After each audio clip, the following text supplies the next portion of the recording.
आज यहाँ हम एक बहुत ही इम्पॉर्टेंट टॉपिक के डिस्कशन के लिए इकट्ठा हुए हैं। मुझे बहुत खुशी है ये देखकर कि आज बहुत सारे स्टूडेंट्स भी यहाँ पर सामने बैठे हैं।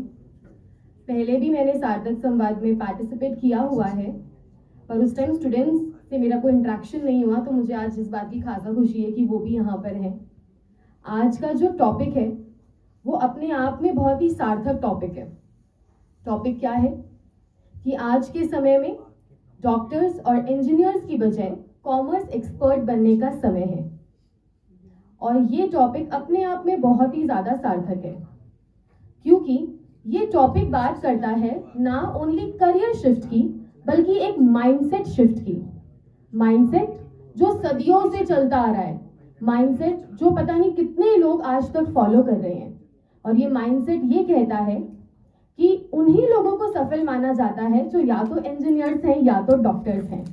और आज हम इसी माइंडसेट के शिफ्ट की बात यहाँ पर करना चाह रहे हैं, क्योंकि ये जो सदियों से चलता आ रहा माइंडसेट है, ये आज के हमारे बदलते भारत और बदलते देश में बिल्कुल भी रेलेवेंट नहीं है। आज का हमारा इंडिया, आज का हमारा देश एक बिजनेस ड्रिवन इकोनॉमी है, और जिसके लिए बहुत सारे कॉमर्स एक्सपर्ट्स की आवश्यकता है। अगर आप लोग इंजीनियरिंग भी करो, आप लोग डॉक्टर्स भी बनो, तो उन्हें भी तो अपना बिजनेस ही रन करना है इवेंचुअली। और उन्हें भी वो रन करने के लिए कहीं ना कहीं tax experts, chartered accountants, financial analyst और ये सब की जरूरत पड़ने वाली है। और ये सब रेडी कौन करता है? कॉमर्स रेडी करता है। एक जो सबसे बड़ी प्रॉब्लम, क्योंकि मैं खुद टीचिंग फील्ड से बिलोंग करती हूँ, तो ये मुझे काफ़ी ज़्यादा देखने को मिलती है और समझने को मिलती है कि जब बच्चे बहुत छोटे होते हैं तभी से उनको टैग कर दिया जाता है कि अरे ये तो इंजीनियर बनेगा, ये तो डॉक्टर बनेगा, ये तो फला बनेगा। लेकिन ये टैगिंग ही मुझे लगता है कि सबसे बड़ी प्रॉब्लम है। उन्हें बचपन से ही टैग कर देना इंजीनियर्स और डॉक्टर्स के जैसे कोई भी तरह का सोल्यूशन नहीं है। आप लोग खुद सोचिए, एक 9th या 10th क्लास में जब बच्चा आता है तब तो कहीं जाकर उसकी थोड़ी बहुत सोच डेवलप होना चालू होती है, और वहां तक पहुंचने में ही आपने तो उसकी सोच को कंप्लीटली रोक दिया और बंद कर दिया और एकदम से उसको फिक्स कर दिया कि यार तू तो डॉक्टर या इंजीनियर ही बनेगा। तो जहां से उसकी सोच शुरू होनी चाहिए वहां से तो उसकी सोच खत्म ही हो गई है। तो एक ना हमारे इकोनॉमिक्स के अंदर एक एनालिसिस होता है जिसको हम बोलते हैं स्वॉट एनालिसिस। स्वॉट एनालिसिस क्या होता है कि हर इंसान को, हर बच्चे को, हर स्टूडेंट को अपनी स्ट्रेंथ, वीकनेस, अपॉर्चुनिटी और थ्रेट्स का पता होना बहुत जरूरी है। लेकिन जब आप साइंस या फिर मैं कहूँगी इंजीनियरिंग या डॉक्टर को परस्यू करते हैं तो कहीं ना कहीं ये एनालिसिस करने लायक हम बचते ही नहीं है। क्यों? क्योंकि हमारे माइंडसेट में तो ऑलरेडी फिक्स्ड है कि हमें यही करना है। हम लोगों के आज के टाइम पे अपॉर्चुनिटीज क्या है, थ्रेट्स क्या है, कॉमर्स में कितने सारे ऑप्शंस हमारे पास है, ये तो हम तब सोचेंगे ना जब वहां पर आएंगे। और जब हमें आने दिया जाएगा पेरेंट्स के द्वारा या ऐसी गाइडेंस हमें होगी कि आप कॉमर्स में एंटर कीजिए। कॉमर्स लिमिटलेस ऑप्शंस आपको देता है, ये आपको पता है ऑलरेडी। आपको देखो, जब मैं पढ़ाती हूँ ना सर, मैं तो सही में, चाहे मेरे पास ये के बच्चे आते हैं, मैं तो तब भी उनसे पूछती हूँ और 100% पूछती हूँ कि क्यों आए हो क्या कारण है आने का, या आपको खुद की स्ट्रेंथ वीकनेस तो पता है क्या? कितने ही बच्चे हैं जिनको सच में खुद की स्ट्रेंथ वीकनेस के बारे में कोई अंदाजा ही नहीं होता, बस वो कर रहे हैं क्योंकि सब कर रहे हैं। और ये ना मतलब अपने जो बहुत सारे ऐसे साइंस बैकग्राउंड के बहुत सारे इंस्टीट्यूट्स ऐसे हैं जिन्होंने 6-7 क्लास से ही बच्चों को कैप्चर करना स्टार्ट कर दिया है। 6-7 क्लास से ही उनके माइंडसेट को फिक्स कर दिया है कि आपको तो इसी फील्ड में जाना है, ताकि वो 11-12 तक पहुंचते पहुंचते ये तो सोचने की कैपेसिटी में ही नहीं रहते कि इसके अलावा और ऑप्शंस क्या है। तो फिर वो उसके अंदर एंटर बेसिकली कहां से करेंगे?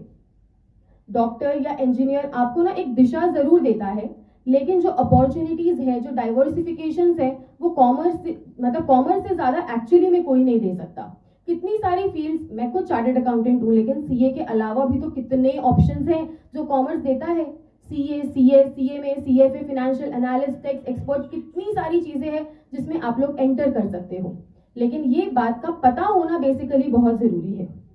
हमारा देश, आप सबको पता है, मोदी जी कहते हैं कि vocal for local, make in India. आपकी इकोनॉमी और आपका देश किस डायरेक्शन में मूव कर रहा है, अपॉर्चुनिटीज वहीं पर ही बनेगी, ये फिक्स है। तो आपकी करंट गवर्नमेंट, आपकी करंट पॉलिटिकल कंडीशन, आपकी करंट इकोनॉमिक कंडीशन देश की क्या है, ये हर बच्चे को पता होनी जरूरी है, क्योंकि वो ही इवेंचुअली ये डिसाइड करेगी कि देश का फ्यूचर कहाँ जाने वाला है। आज अगर मोदी जी या जो भी हमारी करंट सरकार है, अगर वो मेक इन इंडिया को प्रमोट कर रही है, इसका मतलब वो आगे उसी फील्ड में अपॉर्चुनिटीज बनाने वाली है, उसी फील्ड में अपॉर्चुनिटीज क्रिएट करने वाली है। और उस फील्ड के अंदर अपॉर्चुनिटीज ग्रैब करने के लिए डेफिनेटली आपको कॉमर्स परस्यू करना ही पड़ेगा, या फिर अगर आप लोग साइंस परस्यू भी करते हो तो आपको उन लोगों के पास जाना पड़ेगा जिन्होंने कॉमर्स परस्यू कर रखा है, क्योंकि अल्टीमेटली वही लोगों को पता है कि किस तरह से मेक इन इंडिया या वोकल फॉर लोकल को आगे लेकर जाना है। तो गवर्नमेंट जिसे सपोर्ट कर रही है उसे हमें भी सपोर्ट करना चाहिए। और बेसिकली एज ए स्टूडेंट, क्योंकि आप लोग इतने सारे बच्चे यहाँ पर बैठे हो, यू आर वेरी लकी कि आपने कॉमर्स फील्ड चूज किया है। आपको पता भी नहीं है कि कितने सारे ऑप्शंस आपके लिए आगे खुले हुए हैं। बहुत सारे लोग यहाँ पर बैठे हैं, सब लोग कॉमर्स फैकल्टी से बिलोंग करते हैं। तो एज अ अग्रवाल ऑल्सो मैं एक चीज जरूर कहूंगी कि लो इन्वेस्टमेंट हाई रिटर्न, ये हर बिजनेसमैन का एक माइंडसेट होता ही है। अगर आप कॉमर्स की बात करते हैं, सबसे ज्यादा मुझे लगता है कि अगर इसके अंदर लो इन्वेस्टमेंट और हाई रिटर्न कोई देता है तो वो कॉमर्स फील्ड जरूर देती है 100% देती है।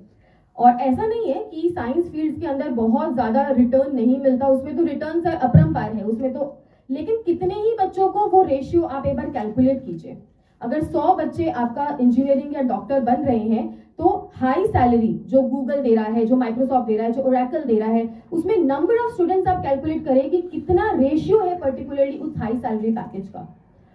और बेसिकली लास्ट में अगर मैं कुछ कहना चाहूंगी तो ये जरूर कहना चाहूंगी, क्योंकि बहुत सारे लोग बैठे हैं और मुझसे बहुत दिग्गज लोग यहाँ बैठे हैं, मुझसे बहुत बड़े लोग यहाँ बैठे हैं, और डेफिनेटली मैं आप सबकी सोच को सुनना चाहूंगी। तो डॉक्टर्स हमारे देश की, या डॉक्टर्स हम लोगों की फिजिकल हेल्थ को जरूर सुधार रहे हैं, लेकिन अगर हमारे देश की अर्थव्यवस्था की हेल्थ को सुधारना है तो कहीं ना कहीं चार्टर्ड अकाउंटेंट्स या कॉमर्स एक्सपर्ट्स की ही जरूरत पड़ती है।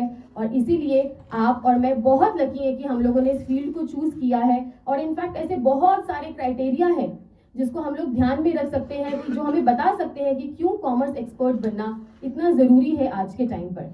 आप चाहे बड़े बड़े कंपनीज के सीईओ, सीएफओ, किसी को भी अगर आप देखें, मुझे लगता है कि टीवी का जमाना है तो डेफिनेटली बच्चों ने शार्क टैंक तो देखा होगा। उसके अंदर जो शार्क्स बैठते हैं, आपको क्या उनकी क्वालिफिकेशंस पता है? कोई सीए है, जो बोट के फाउंडर है, जो लेंस कार्ट के फाउंडर है, वो कौन है? Chartered accountants, MBA. आज वो कहाँ पर बैठे हैं? तो चाहे डॉक्टर्स या इंजीनियर्स भी होंगे तो अल्टीमेटली उनको अपना बिजनेस डेवलप करने के लिए वो एंटरप्रेन्योरियल स्किल और वो कहीं ना कहीं कॉमर्स स्किल चाहिए ही चाहिए होगा। तो या तो वो खुद गेन करो या फिर ऐसे लोगों को हायर करो जिनके पास ये पर्टिकुलर स्किल है। तो आप दोनों ही कैटेगरी में से किसी में भी जाते हैं तो डेफिनेटली ये आपके लिए बहुत फायदेमंद ही होने वाला है। बहुत सारी बातें एंटरप्रेन्योरशिप के बारे में सर ऑलरेडी हमें बता चुके हैं। जो मुझे इस टॉपिक पर लगा कि जो मतलब मैंने जो पॉइंट्स हाईलाइट करे, या जो मैंने कल मैं रात को सोच रही थी एक्चुअली कि कॉमर्स एक्सपर्ट बनने के और क्या क्या फायदे हैं। हालांकि हम तो डेली पढ़ाते ही ये चीज़ है कि क्या फायदे हैं, क्यों बनना है, और चार्टर्ड अकाउंटेंट के तो फायदे बताने की मुझे ज़रूरत ही नहीं है सर। लेकिन जब मैंने सोचा तो मुझे ये पॉइंट ज़रूर मेरे दिमाग में आए जो जस्ट अभी मैंने शेयर किए। तो यहाँ पर ना जो रेस चल रही है वो साइंस वर्सेस कॉमर्स की नहीं चल रही, बिल्कुल भी नहीं चल रही, 1% भी नहीं चल रही। जो रेस चल रही है वो किस चीज की है? Limited opportunities versus limitless opportunities. और कॉमर्स आपको लिमिटलेस अपॉर्चुनिटी देता है, लिमिटलेस प्रोग्रेस देता है। हर फील्ड बहुत अच्छी है, जिसमें एक्चुअली में कैलिबर है, जिसमें एक्चुअली में टैलेंट है, वो डेफिनेटली डॉक्टर बने, वो डेफिनेटली इंजीनियर बने। लेकिन जिसमें एक्चुअली में वो कैपेबिलिटी है, ना कि सिर्फ इसलिए बने कि सब बन रहे हैं तो चलो अपन भी ट्राई कर लेते हैं। क्योंकि ट्राई करने के बाद ना 2-3 साल बाद इतना टाइम इन्वेस्ट करके आप लोग ऐसी सिचुएशन में पहुंच जाते हो कि ना तो पीछे वापस आ सकते हो ना आगे जा सकते हो। तो आपकी चॉइस सही जगह पर और सही टाइम पर होनी बहुत ज्यादा जरूरी है। और इसीलिए आप लोग सही टाइम पर अपना स्वॉट एनालिसिस करें, अपनी स्ट्रेंथ, अपनी वीकनेस, हमारे देश में अपॉर्चुनिटीज क्या है, थ्रेट्स क्या है, इसे कहीं ना कहीं अपने माइंड में लेकर चले, ताकि आगे जाके आपको कहीं पीछे मुड़कर ऐसा ना लगे कि अरे मैं रिग्रेट कर रहा हूँ ये पर्टिकुलर चीज को चूज करके। तो यहाँ पर सारी की सारी बात खाली ये लिमिटलेस अपॉर्चुनिटीज को लेकर ही हो रही है। और जहां तक मैं सोचती हूँ शायद ये टॉपिक इसीलिए हम लोगों ने यहाँ पर आज रखा है ताकि हम ये समझा पाए कि यहाँ पर अपने देश में फिलहाल ज़रूरत किन लोगों की है, किस तरह से कॉमर्स एक्सपर्ट्स हमारे देश में कंट्रीब्यूट कर सकते हैं। और देश से देखो, स्वयं की सेवा सबसे पहले सेवा है, तो देश को कंट्रीब्यूट तो हम जब करेंगे जब हम हमारी फैमिली को और उससे भी पहले हम खुद को कुछ कंट्रीब्यूट कर पाएंगे। तो पहले हमें खुद को स्टेबल होना है, हमारी फैमिली को स्टेबल करना है, तब जाके कहीं हम देश को कुछ कंट्रीब्यूट कर पाएंगे।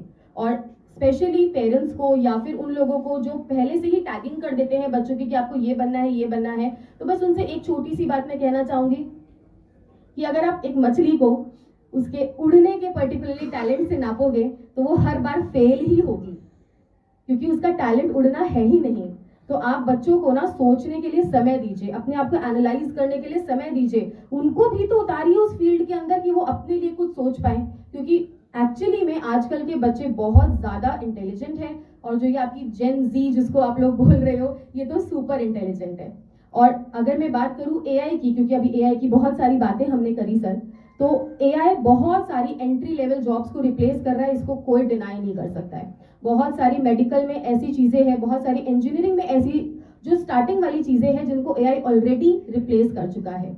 लेकिन हमारे कॉमर्स की जो बेस है वो पता है क्या है? कुछ शब्द में शायद मेरे सीए वाले लगेंगे आपको, लेकिन professional scepticism, professional judgement, ethics, हमारा जो पर्टिकुलर कॉमर्स फील्ड है वो इन पर्टिकुलर शब्दों पर टिका हुआ है। और इनको आज क्या, कल क्या, सदियों तक कोई एआई रिप्लेस नहीं कर सकता। So it's a particular field जिसके अंदर आपका कोई रिप्लेसमेंट नहीं है। कोई रोबोट आके आपको रिप्लेस नहीं कर सकता, कोई आपकी जगह जजमेंट नहीं दे सकता, कोई आपकी जगह ओपिनियन नहीं दे सकता। So it's such A secure field. कहीं ना कहीं आपको अपनी सिक्योरिटी मेंटेन करना बहुत ज़रूरी है, और मुझे लगता है कि ये पर्टिकुलर फील्ड से ज़्यादा सिक्योर फील्ड आज के टाइम पे कोई भी नहीं है। मोदी जी कहते हैं कि मेरे साइन से ऊपर अगर किसी का साइन है तो वो किसका है? चार्टर्ड अकाउंटेंट्स का है। तो ये बात ध्यान में रखते हुए मैं मेरे शब्दों को यहीं विराम दूंगी, और शायद मैंने इस टॉपिक पर मेरे जो विचार व्यक्त किए उससे कहीं ना कहीं इन बच्चों को, बैठे हुए को कोई ना कोई फायदा मिले, यही उम्मीद करूंगी। Thank you so much.